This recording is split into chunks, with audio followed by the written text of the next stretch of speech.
So what I want to focus on in this video, I believe, is the beginner steps.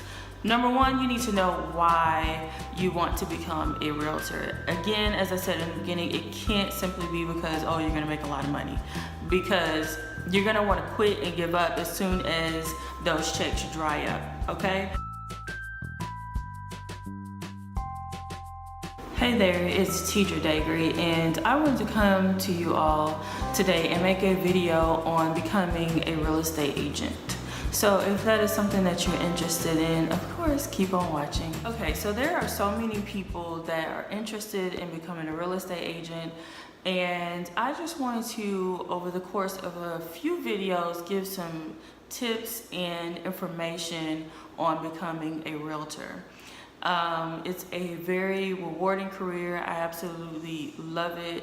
Of course, the money is great. The money is amazing when the money is coming. And I think that's why so many people are interested in it. However, if you're not ready to do the work that is required to be a successful agent, then this career is not for you. Don't come into it thinking that it's easy money, it's quick money, it's an abundance of money, because it's really not any of that. The abundance part, yes, but quick and easy, no. So just a little bit of background. I am a licensed realtor here in the state of Texas. I've had my license since 2007, but we all know what happened in 2008. Towards the end of 07, in 2008, the housing bubble burst. And so I was such a new agent that I really didn't know how to readjust, and I didn't know what to do, so I got out of it. And I went into inactive status, which basically means you're not practicing. You still have your license, but you're not a practicing agent. But what I should have done, had I been educated and had the right mentor and things like that, well, I didn't have a mentor at all, but you know, if I really had sat down and thought about it in a rational way versus freaking out and just quitting, I really could have shifted on into the foreclosure market and been a specialist in that, helping investors purchase and scoop up some of these investment properties that or houses that had gone into foreclosure. But you know, hindsight is always 20/20. So I stayed out of the real estate game for a number of years, and my license expired, because even if you're inactive, there are still what they call continuing education classes that you have to take every couple of years to maintain your license. So I didn't do that, so my license ended up expiring. And so in 2014, I had to retake the national and state test here in Texas. And I'm going to go into the testing. I don't know if I'm going to do that in this video or the next one, we'll see. So I had to retest, and in order to get back into it. Now, I took a number of classes. I think it takes about either 5 or 7 classes. It's been so many years that I don't remember, in order to get to the point where you can take your test. But I didn't have to redo any of that. I just had to simply retake each test. And so that was what, 2014. And then I was back practicing for a little bit, but I was working a full-time job and attempting to be a part-time real estate agent, which didn't work out very well.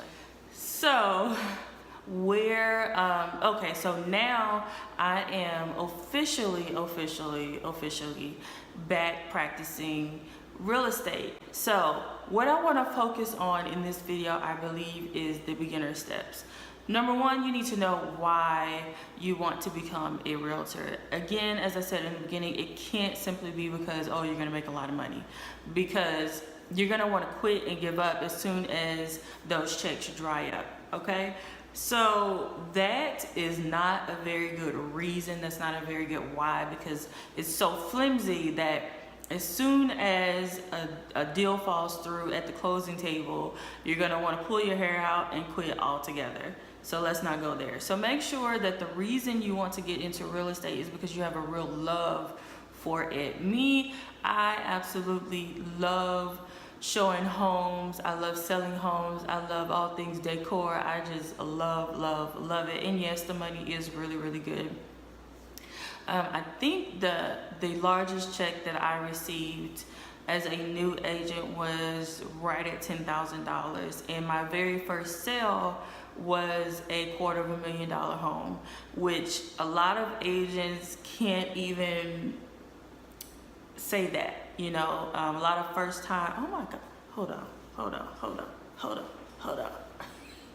A lot of, girl, get it. A lot of first time agents or new agents in their first year, they're lucky if they sell anything.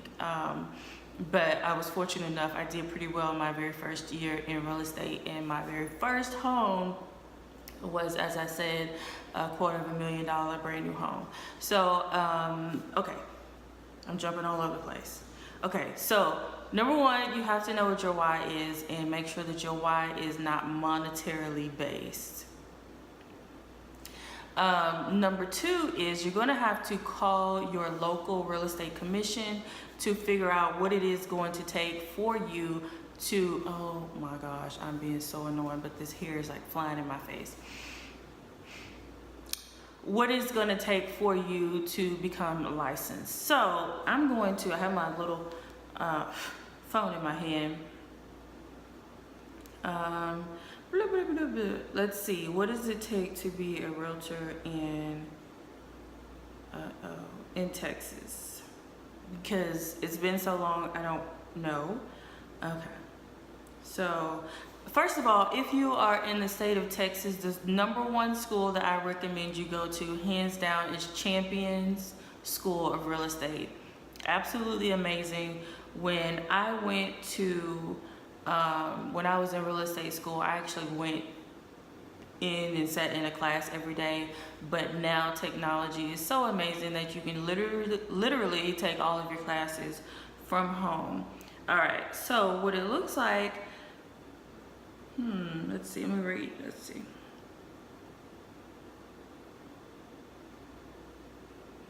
Okay, so it's 6 classes plus your exam prep class is $945.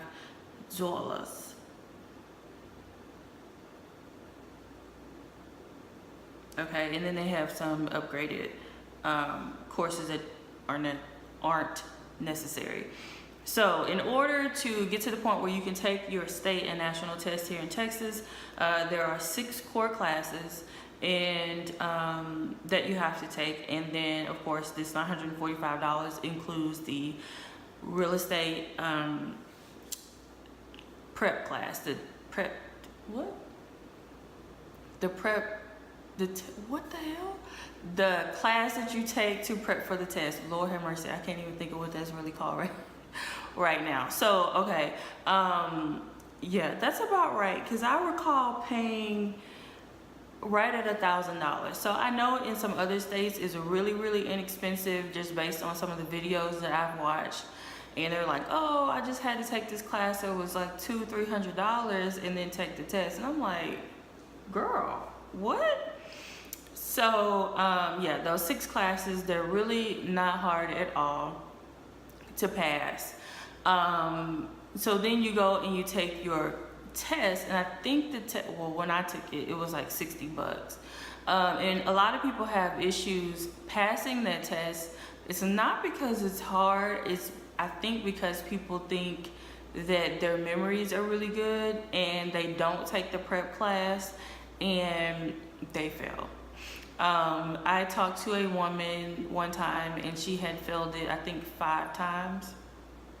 Now that is ridiculous. Now every time you fail, you have to repay and repay and repay. Even if you pass one part, fail the other part, you still have to pay the full price to retake the exam.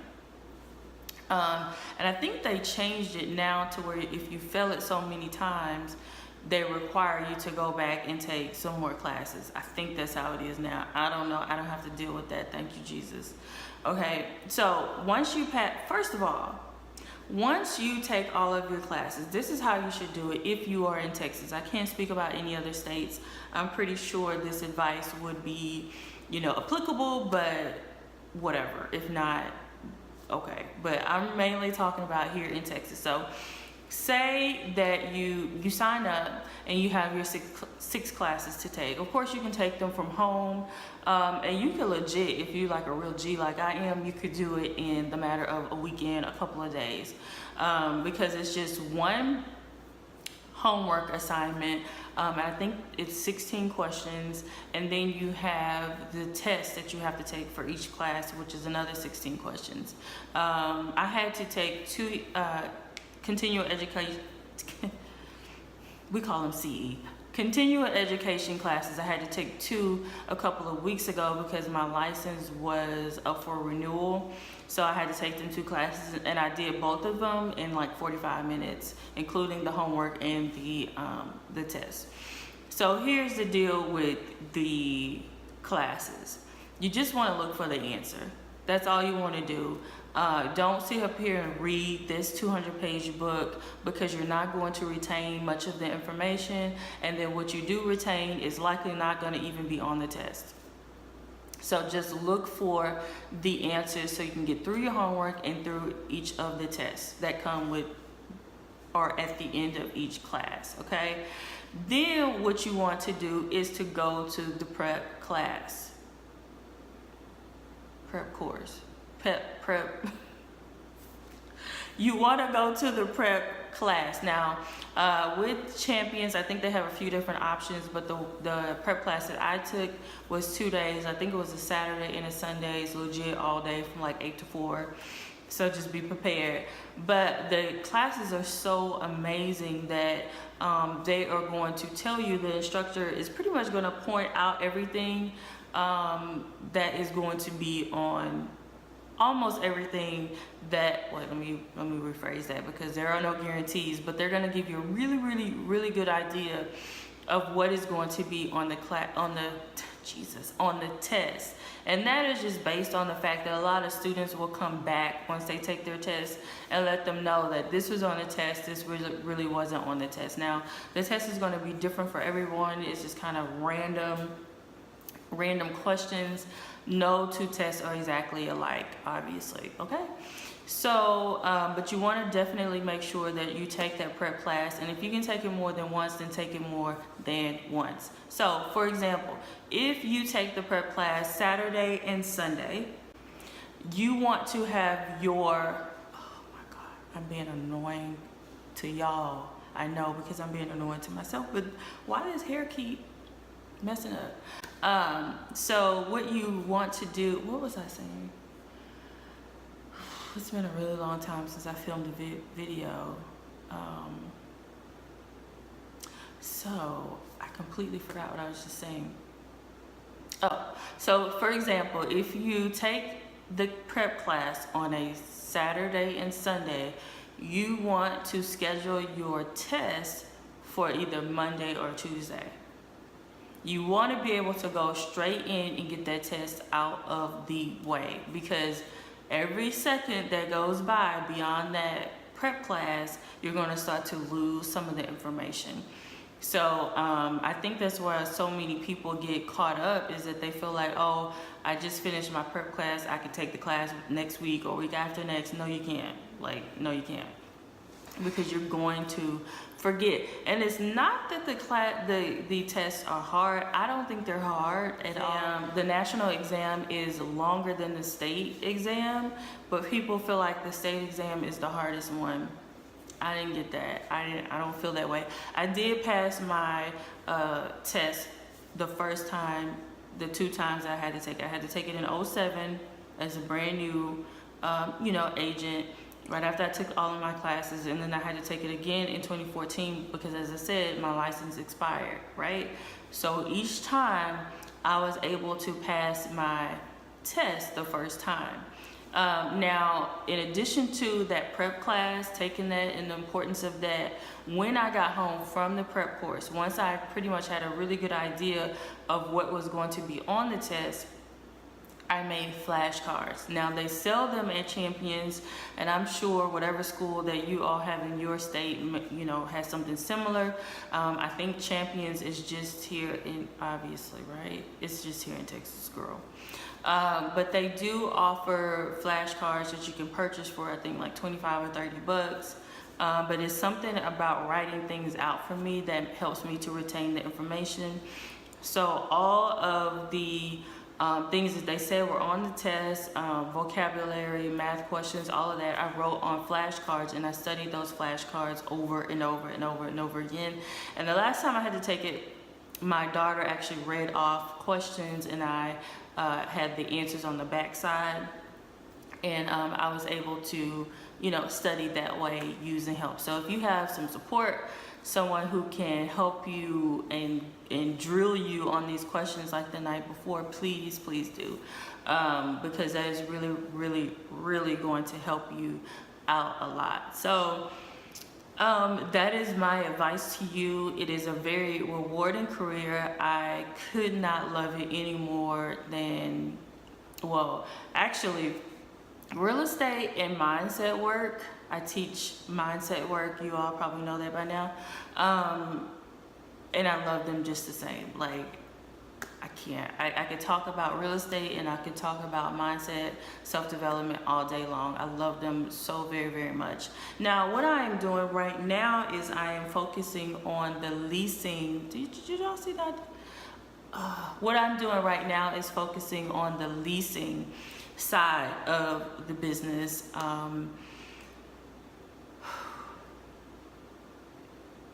A lot of agents, seasoned agents, if you were to go into a brokerage or a real estate firm, a lot of the seasoned agents are going to say that they don't fool with leases, they don't have time for leases, it's not worth it, blah blah blah, right?